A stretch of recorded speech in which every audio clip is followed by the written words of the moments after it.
Hey. So, praise God that we've made it through another weekend and He brought us into another city another week. Um, just praise Him for who He is and what He's going to show us. So, I do have a message. As usual, He gives it to me either a week in advance or 2 weeks sometimes because, like He said, we can't handle everything at once. And I know my little brain, so He gives me a little piece, and then it comes together and then I can present it, but I never ask him when he give me stuff, um, because I just feel like I should be questioning him. But this time I was like, Lord, why'd you give me this message? I did ask. And immediately he gave me this verse that says, in the last days, I will pour out my spirit upon all flesh, and your young men and young women will prophesy, and young men will have visions, and old men will have dreams of dreams. And I was like, wow, this is the scripture that you gave me as a reference to why you gave me this word. And my grandma heard my grandma and my great grandma talk about in the last days. We live in the last days, and I would always like, but now he gave me that in the last days for this word that he's giving me now to share. So we're here. Ain't no doubt in my mind now. We're here. I'm looking at what's going on in the world, and God is about to has and is and going to increase these visions, these prophecies, and we have to know what to do when we receive those and where they're going to come from and how to recognize it. And so that is what I'm bringing to you today. And I'm going to be coming from Daniel chapter 10. And I'm going to read 1 through 14. I know it's long, so please bear with me. And it's I never really have titles or whatever, but for this one I have receiving the vision. So Daniel chapter 10. In the third year of Cyrus, king of Persia, a thing was revealed unto Daniel, whose name was called Belteshazzar. And the thing was true, but the time appointed was long, and he understood the thing, and had understanding of the vision. In those days, I, Daniel, was more than 3 full weeks. I ate no pleasant bread, neither came flesh nor wine in my mouth, neither did I anoint myself at all, till 3 whole weeks were fulfilled. And in the 24th day of the first month, as I was by the side of the great river, which is Hiddekel, then I lifted up mine eyes and looked, and behold, a certain man clothed in linen, whose loins were girded with fine gold of Uphaz, was around his waist. His body also was like the beryl, and his face as the appearance of lightning, and his eyes as lamps of fire, and his arms and his feet like in color to polished brass, and the voice of his words like the voice of a multitude. And I, Daniel, alone saw the vision. For the men that were with me saw not the vision, but a great quaking fell upon them. So they fled to hide themselves. Therefore I was left alone and saw this great vision, and there remained no strength in me, for my comeliness was turned into the corruption, and I retained no strength. Yet heard I the voice of his words, and when I heard the voice of his words, then was I in a deep sleep on my face, and my face toward the ground, and behold, a hand touched me, which set me upon my knees and upon the palms of my hands. And he said unto me, O Daniel, a man greatly beloved, understand the words that I speak unto thee, and stand upright, for unto thee am I now sent. And when he had spoken this unto me, I stood trembling. Then said he unto me, Fear not, Daniel, for from the first day that thou didst set thine heart to understand, and to chasten thyself before thy God, thy words were heard, and I'm come for thy words. But the prince of the kingdom of Persia withstood me 21 days. Lo, Michael, one of the chief princes, came to help me, and I remained there with the kings of Persia. Now I'm come to make thee understand what shall befall thy people in the latter days, for yet the vision is for many days. So when we're talking about receiving the vision, I'm going to be speaking on 4 things that is going to take place when we receive the vision. The first thing, or 4 things that we should know, or what's going to happen. So the first thing is understanding that it is for you alone. Now we learn in verse 7 that when Daniel got the vision, there was other men around him, but he was the only one that could see it. Why? Because the vision was for him alone. Because if God wanted them to see it, he would have showed it to them. So when you get these visions or you get these prophecies, unless God shows you that someone is connected to it, then you keep it to yourself. You don't owe anyone an explanation or a sneak peek about what's going to happen or what God told you. He trusted you with that thing because it's for you to go forward and do whatever he puts on your heart to do with it. Now, also in verse 7, this is important to realize. It said, a great terror fell upon them. Speaking about the men that were but Daniel, and they fled. Because the thing that God has given you, the vision, the prophecy, the dreams, they are so great and so powerful that everybody's not going to be able to handle it. But God knows that you are at a spiritual maturity that you can handle it at the time now that He's given it to you. People are not going to understand.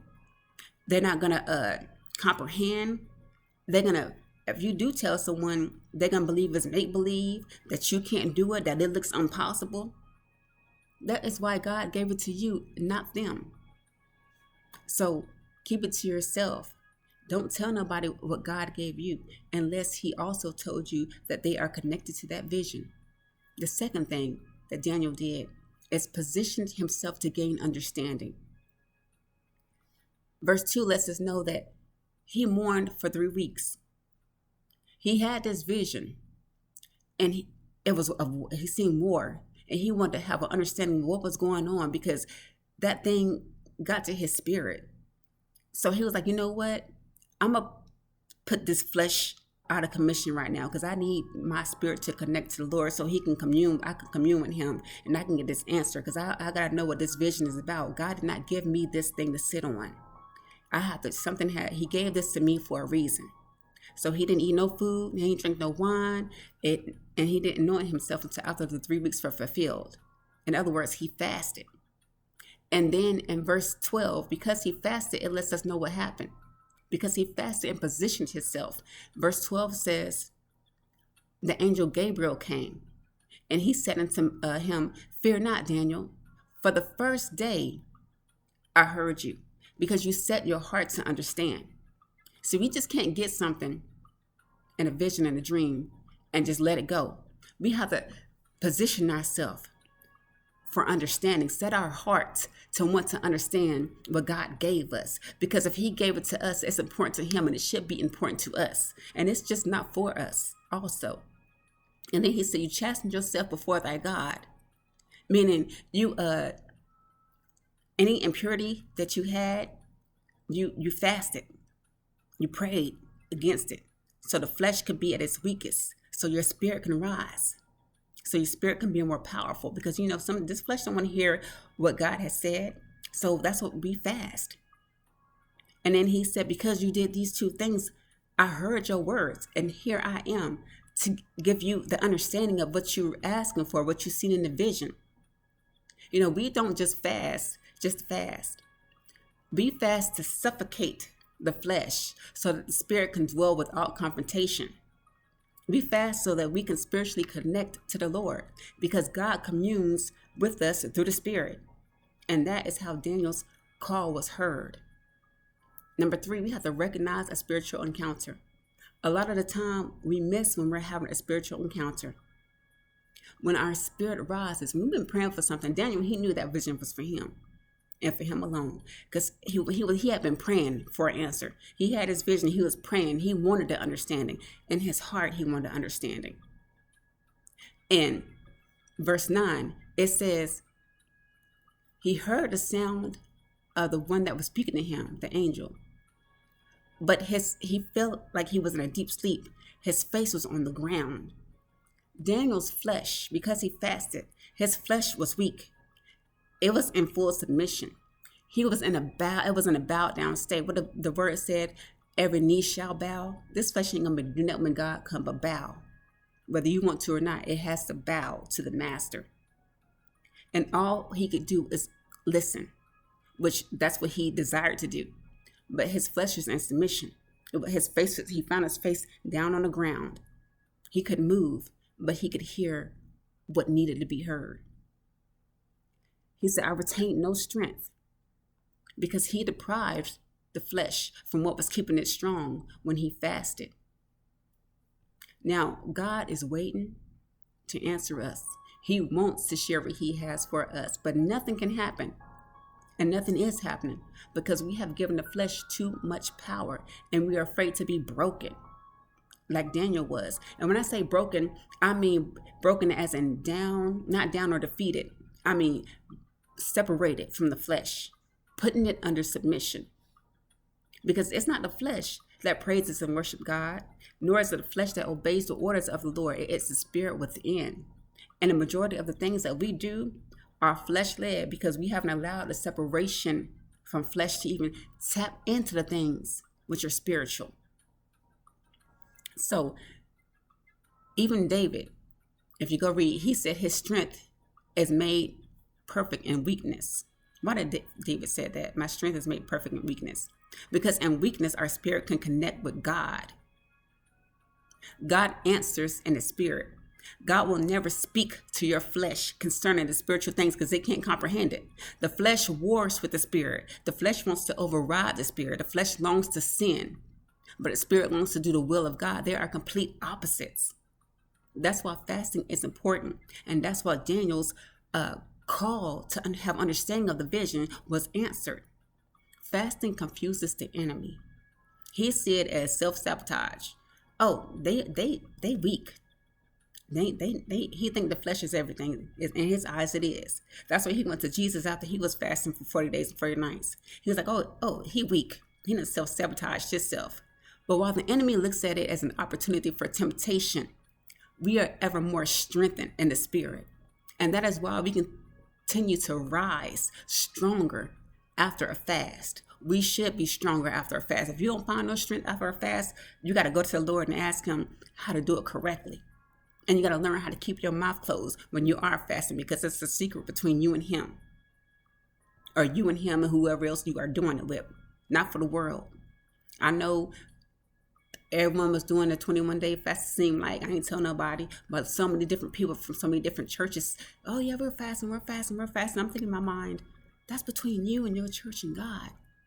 But you're speaking. So the enemy is listening. The prince of the air, he's listening. We need to stop telling the devil what we're doing with God. That's between us.